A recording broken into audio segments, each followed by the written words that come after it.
Inilah kisah pria miskin tukang pikul air, yang doanya mengguncang istana. Di sebuah negeri yang panas dan keras, hiduplah seorang pria miskin. Setiap hari ia memikul air, berjalan dari rumah ke rumah, menjual setetes demi setetes untuk bertahan hidup. Tak ada yang mengenalnya, tak ada yang memujinya. Kadang hinaan justru lebih sering ia terima daripada senyuman. Saat malam tiba, ketika seluruh negeri terlelap, pria ini pulang dengan tubuh letih.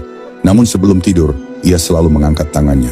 Di sudut rumahnya yang sunyi, ia berdoa pelan, tanpa suara, tanpa saksi, tanpa ingin dipuji siapapun. Hari demi hari berlalu, hingga suatu saat, negeri itu dilanda kekeringan yang parah.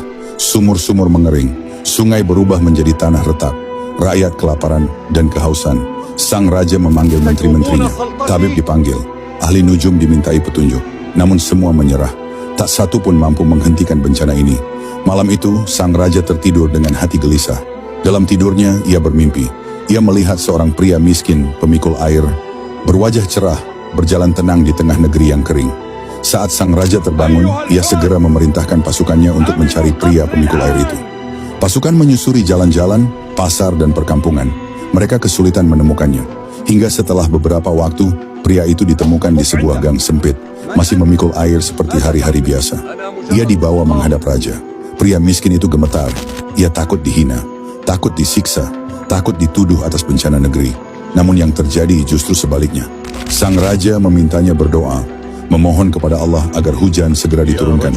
Pria pemikul air itu pun mengangkat tangannya. Ia menangis dalam doanya, meminta ampun atas dosa-dosa mereka, mengakui kelemahan manusia di hadapan Allah. Tak lama setelah doanya dipanjatkan, langit pun menggelap. Hujan turun membasahi negeri yang lama kering. Hujan turun semakin deras, membasahi istana dan seluruh negeri. Rakyat keluar dari rumah-rumah mereka, menangis, bersujud di tanah yang basah. Di dalam istana, sang raja pun tersungkur. Ia menangis sambil bersujud, berterima kasih atas rahmat yang telah Allah limpahkan. Saat itulah semua orang sadar. Yang mengguncang istana bukanlah singgasana, bukan kekuasaan, bukan harta, bukan jabatan. Akan tetapi, yang mengguncang istana adalah doa orang yang tulus dan ikhlas.